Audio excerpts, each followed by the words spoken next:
Bonjour à tous, des Autotransact Talange Réseau Plus que Pro. On est sur une Peugeot 2008 avec le moteur 115 chevaux HDI, voilà. Donc là, on a une fuite sur la durite de lubrification. Ici, vous voyez la durite là qui remonte au turbo pour lubrifier donc le turbocompresseur. Donc, pour comprendre, là, on va récupérer l'huile du moteur ici, hein, via la durite qui est percée à l'intérieur pour faire passer l'huile évidemment, et puis on remonte la durite là pour aller graisser le turbo en haut. Et puis ici vous avez la durite, celle-ci c'est la durite de retour qui part du bas du turbo jusqu'au retour dans le moteur, voilà, tout simplement. Voilà, pour bien comprendre comment que ça fonctionne. Donc là en fait, qu'est-ce qui se passe? C'est au niveau du joint du téflon, pas cette partie là, mais la partie haute qui fuit. Donc voilà, il y a un petit souci d'étanchéité sur la durite. Durite, pièce d'origine qu'on va remplacer évidemment par des éléments, on vient de le dire, d'origine. Donc voilà, c'est des choses qui arrivent. Bon, c'est rare, mais ça arrive, voilà. Donc on va changer tout ça. Alors pour remplacer cette durite, il a fallu déposer le filtre à particules, hein, le bloc qu'on va vous montrer.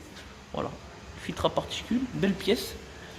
Alors, contrairement à toute attente, il n'y a pas trop de travail, c'est tout petit peu chiant parce qu'il n'y a pas beaucoup de place, mais malgré tout, ça va quand même assez bien. Donc ici, vous avez ici les deux points de fixation et vis de tresse du FAP. Ici, vous allez coller naturellement la pression différentielle avec les deux durites. En haut, on verra la sonde d'oxygène plus la sonde de température d'échappement.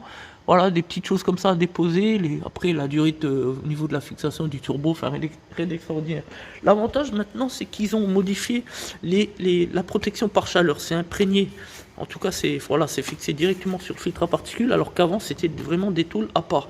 Et c'était encore plus délicat, plus difficile à déposer lorsqu'on était sur un véhicule où il n'existait pas beaucoup de place. Là, c'est bien mieux, vous voyez, ils ont mis le pare-chaleur directement sur le filtre à particules.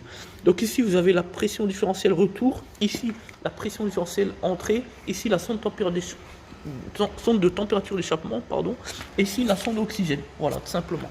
Donc c'est parti. Donc nous maintenant, qu'est-ce qu'on va faire? On va déposer les deux vis de mal de 10 là, puis on va remplacer la durite. Alors ici, pièce d'origine évidemment avec les joints, les vis, etc. Même si les joints on va pas s'en servir puisqu'ils sont déjà impliqués dessus, comme vous pouvez voir, voyez. Voilà, deux joints dessus, tac. Et le petit détail qui tue, qui est pas mal, c'est ça.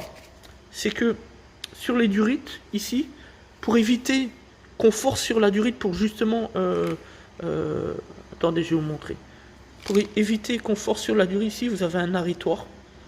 Et pour éviter qu'on force évidemment au niveau du joint pour faire une fuite d'huile, ben voilà. Donc là, vous avez un arritoire, c'est-à-dire qu'au moment où on serre, il n'y aura pas trop de tension sur la partie banjo ici, par rapport à la durite.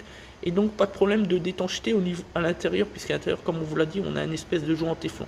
Voilà, c'est ça les petites nouveautés, bah, c'est normal, c'est l'ingénierie automobile, bah, les ingénieurs ils savent réfléchir, il ne faut pas croire. Voilà, donc bah, merci pour cette vidéo de principe de transparence, et bien évidemment, hein, c'est l'identité de notre entreprise, mais surtout pour montrer un petit peu ce qu'on fait au quotidien et expliquer un petit peu les pannes, voilà. Donc voilà, donc maintenant on va bien nettoyer, bien dégraisser et puis on va déposer la durite. C'est parti, merci à tous, des Autotransact Talange Réseau Plus que Pro pour la défense du consommateur.